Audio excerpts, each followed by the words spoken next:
Have you ever looked at something familiar, something maybe even iconic, and thought, wait a minute, that color scheme is a bit weird? Oh, definitely. Happens all the time with designs you think you know. Well, today we're tackling a classic one for vintage RC fans, the Tamiya Frog.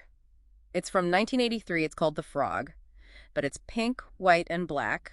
Not exactly, frog-colored. Right. It's almost defiantly not green. Yeah. And yeah, it seems random, but it's absolutely not. We're going deep on this one today. Okay, I'm ready. Because this is a puzzle that's been around for ages. It really has. And the answer, it turns out, is this really cool, deliberate nod to a piece of Japanese history that most people outside Japan, well, they've probably never even heard of it. Okay, let's dive in. First, maybe set the scene. The Tamiya Frog itself, 1983.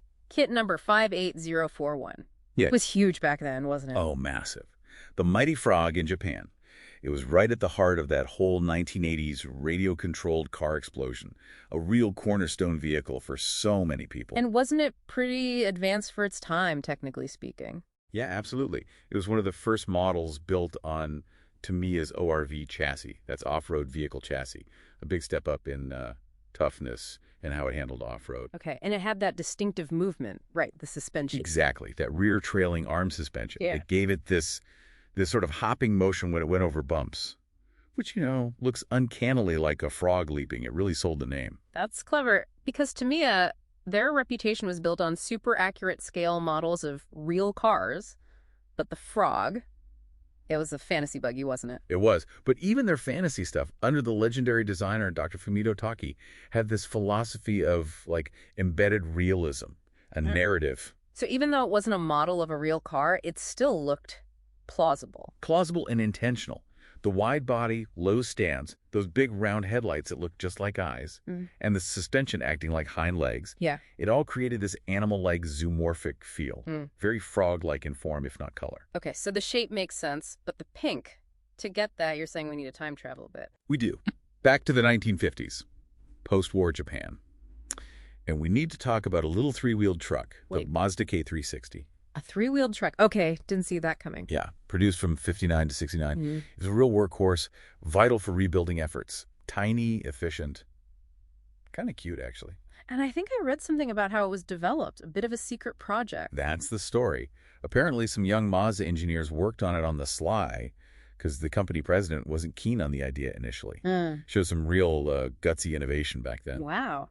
Did it catch on? Oh, massively. They sold something like 280,000 of them. It was everywhere. Had nicknames like Kesabruco, but the one that matters for us, people informally called it Frog or Frog Express. Frog, why frog? Same reason as the RC car, basically. Those prominent, round, almost bug-eyed headlights set wide apart and its low, sort of squat profile. It just looks like a frog to people. Okay, mine's slightly blown. A truck called the Frog from the 50s. The connection is getting clearer, but still.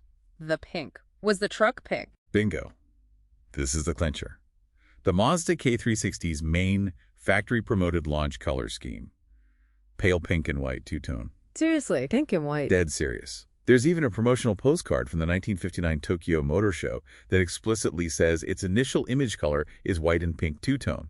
That was the look they pushed. Wow, so you put the Tamiya Frog box art next to a picture of a pink and white K360. And it's undeniable. Pink lower body, white upper body, black details. It's a direct, deliberate color homage. The exact same palette.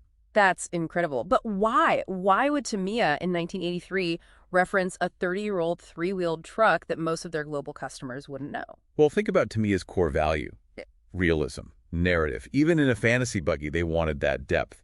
So instead of referencing a real car, they referenced a real story, a piece of Japanese industrial heritage. Yeah, and the timing, 1983, that's right when Japan's economy was really starting to boom, right? The bubble economy era beginning. Exactly. A time of huge national pride, looking back at how far they'd come. For Tamiya's designers, many of whom would have grown up seeing K360s everywhere, it was this symbol. A symbol of the hard work that built that prosperity. Precisely. The K360 represented that post-war grit. So the pink frog wasn't just pink. It was this clever little Easter egg, a nostalgic wink connecting the past's utility with the present's leisure and fun. That adds such a cool layer to it. So the mystery is solved. The pink frog is a tribute. Absolutely. It's a brilliant, multi-layered piece of design, paying homage to the Mazda K360, reflecting Tamiya's own design genius, and tapping into this deep vein of Japanese cultural nostalgia. a story hidden in plain sight. It really changes how you see it, and it makes you wonder, doesn't it? How many other things around us, everyday objects or designs, are carrying these hidden stories? Yeah, these little nods to history or culture just waiting for someone to connect the dots. What can they tell you about who made them or the time they came from? Something to think about next time you spot something that seems just a little bit off.